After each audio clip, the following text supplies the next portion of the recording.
নমস্কার বন্ধুরা, গল্প শোনার আসরে সকলকে আবারও স্বাগত। আজকে শোনাব নরেন্দ্রনাথ মিত্রের লেখা একটি ছোট গল্প। গল্পের নাম নাম। রেশনের দোকানের বিষ্ণু দাসই অসীমকে কাজটা ঠিক করে দিলেন। হাউসিং স্টেটে এক ভদ্র মহিলার বাড়িতে কাজ করতে হবে। রেশন ধরা, বাজার করা, ঘরদোর ঝাড়পোছ করা, গৃহস্থ বাড়িতে যা যা দরকার হয় সবই করতে হবে অসীমকে। অসীম জিজ্ঞাসা করল, জল তোলা, বাসন মাজা সেসবও তো আছে বিষ্ণু কাকা? বিষ্ণুবাবু হেসে বললেন, আরে না না, ওসবের জন্যে মিসেস চৌধুরী আলাদা ঠিকে ঝি রেখেছেন, তোকে ওসব করতে হবে না। ব্যাটা ছেলে যা করে তুই সেই সব কাজই করবি। জানিস, বাড়িতে একটিও ছেলে নেই। ভদ্রলোক দুটি নাবালিকা মেয়ে, স্ত্রী আর বুড়ো মা রেখে গেছেন। মিসেস চৌধুরী আমাকে কিছুদিন ধরে বলছিলেন, কাজকর্মের জন্যে একটি বিশ্বাসী ছেলে দিতে পারেন। তোর কথা আমার মনে পড়ে গেল, তুইও তো কাজ কাজ করছিলি। অসীম একটু ইতস্তত করে বলল, কিন্তু বিষ্ণু কাকা, আমি ভেবেছিলাম কোনো দোকানে টোকানে আপনি আমাকে একটা কাজ ঠিক করে দেবেন, কোনো অফিস টফিসে বেয়ারার কাজও যদি একটা পেতাম। দোকানের সামনে খদ্দেরদের কিউ ক্রমেই লম্বা হচ্ছে, বহু রেশন কার্ড জমা পড়েছে। কর্মব্যস্ত বিষ্ণুবাবু একটু বিরক্ত হয়ে বললেন, আমার দোকানে কোনো কাজ খালি নেই, তোকে তো আগেই বলেছি। আর অফিসে বেয়ারাগিরি পাওয়া আজকাল ভারী কঠিন। আমার যতটুকু সাধ্য করেছি, তোর যদি পছন্দ না হয় নিস নে। মনটা একটু খুঁত খুঁত করছিল অসীমের। শত হলেও বাড়ির চাকরের কাজ, সেও বামুনের ছেলে, ক্লাস 7 পর্যন্ত পড়েছে। অসীম ভেবেছিল যা লোকের কাছে বলা যায় এমন একটা কাজই বিষ্ণু কাকা তাকে জুটিয়ে দেবেন। বাবা তো ওর বন্ধু ছিলেন। শহীদ কলোনির বস্তির ঘরে মায়ের কাছে ফিরে এলো অসীম, সব বৃত্তান্ত বলল।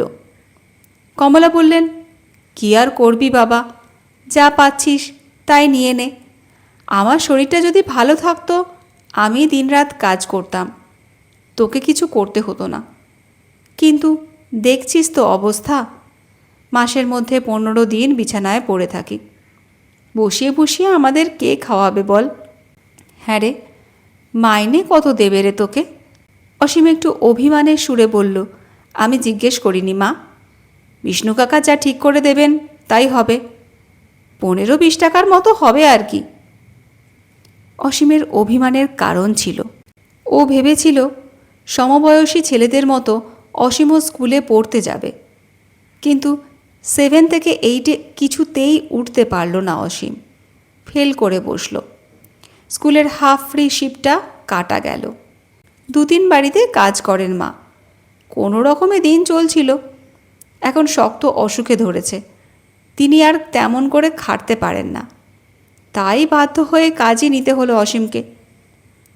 বিটি রোড সরকারি হাউসিং স্টেটের 3 তলার ফ্ল্যাটে থাকেন মিসেস চৌধুরী। দত্তবাগান থেকে মাইল 1.5-এর মতো রাস্তা।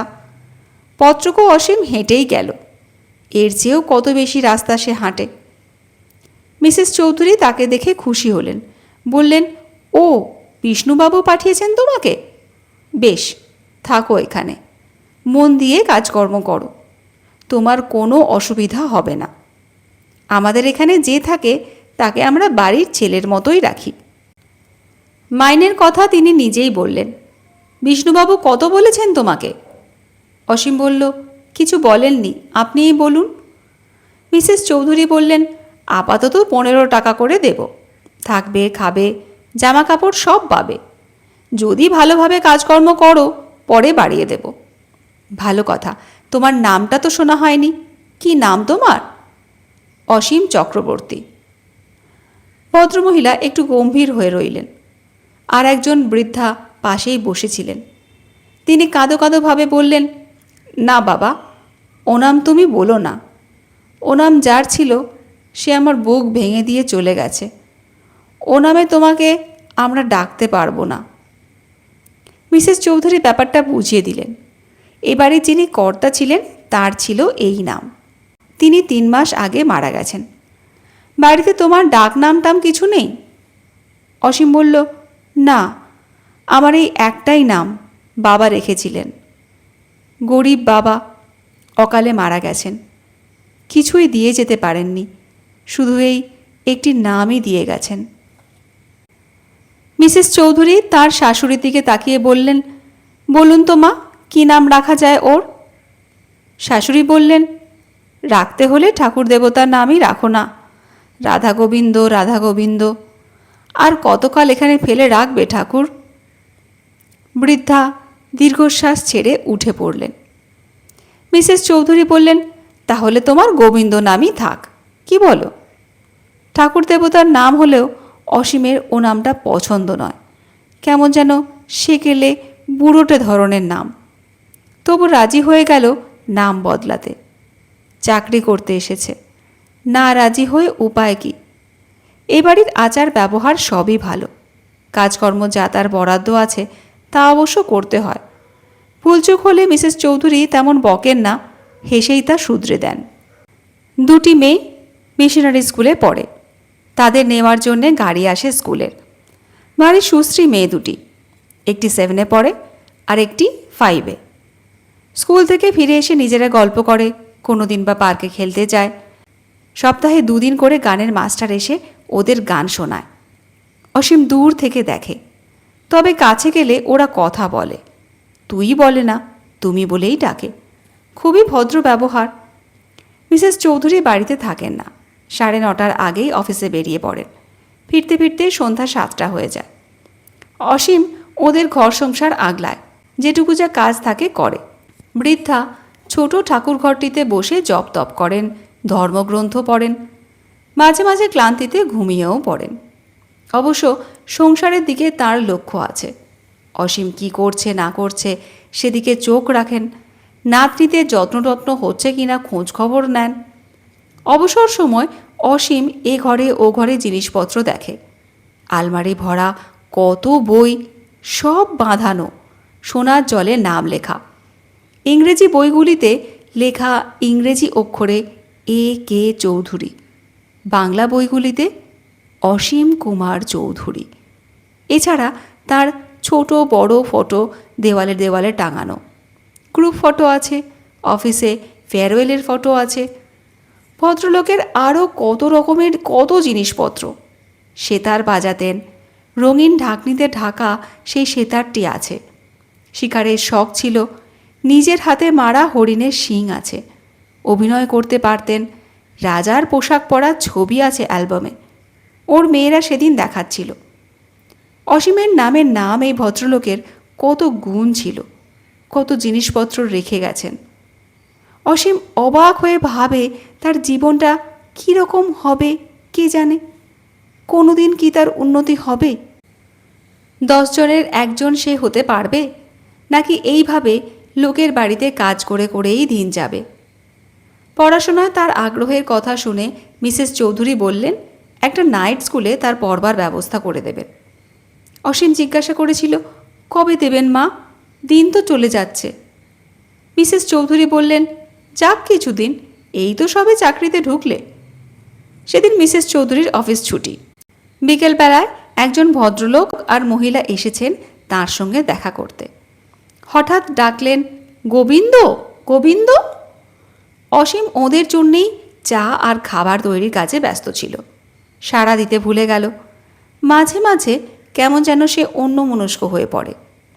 মিসেস চৌধুরী কাছে এসে বললেন, তোকে ডাকছি শুনতে পাচ্ছিস নে? প্রায়ই দেখি ডাকলে সাড়া দিস নে, এ কি অসভ্যতা? অসীম বলল, খেয়াল থাকে না মা, এটা তো আমার আসল নাম নয়, বানানো নাম, সবসময় মনে রাখতে পারি নে। মিসেস চৌধুরী বললেন, ভারী স্পর্ধা তো, মুখে মুখে জবাব দিতে শিখেছিস। যিনি বকেন না তার বকুনিতে বড় দুঃখ হয়। অসীম কাজকর্ম করল, কিন্তু সারাক্ষণ মুখ ভার করে রইল। রাত্রে সবার খাওয়া হলে নিজে সামান্য কিছু খেয়ে শুয়ে পড়ল। পরদিন দুপুরে নিপা দীপাদের ঠাকুরমা বললেন, হ্যাঁ রে, অমন মুখ ভার করে আছিস কেন রে? তোকে তো কেউ কিছু বলে না, না হয় বৌমা একদিন একটু বকেইছে। তাই বলে অমন করবি নাকি? অসীম চুপ করে রইল। মেয়েরা স্কুলে গেছে, মিসেস চৌধুরী অফিসে বেরিয়েছেন। সারা বাড়িতে আর কোনো সাড়া শব্দ নেই। বুড়ি ঠাকুরমার অসীমের সঙ্গে বোধহয় একটু গল্প করতে ইচ্ছা হলো। তিনি বললেন, হ্যাঁ রে গোবিন্দ, একদিন দুদিন অন্তর অন্তর কোথায় যাস বলতো? পাড়ার ওই ছেলেটা সাইকেল নিয়ে একেবারে উধাও হয়ে যাস, আর তোর সাড়া শব্দ পাওয়া যায় না। অসীম বলল, মার কাছে যাই ঠাকুরমা, একবার করে দেখে আসি। আর আর কি? অসীম বলল, আর মা বারবার আমাকে নাম ধরে ডাকেন, আমি শুনি। বৃদ্ধা চুপ করে রইলেন। তারপর ধীরে ধীরে বললেন, আচ্ছা, তুই আর আমি যখন একা একা থাকব, আমিও তোকে ওই নাম ধরেই ডাকব। ও নাম যে আমার বুকের মধ্যে সব সময় আছে রে, শুধু মুখেই আনতে পারি নে। তার দুই চোখ ছলছল করে উঠল। অসীম কোনো কথা বলল না, শুধু তার দিকে আরও একটু এগিয়ে বসল।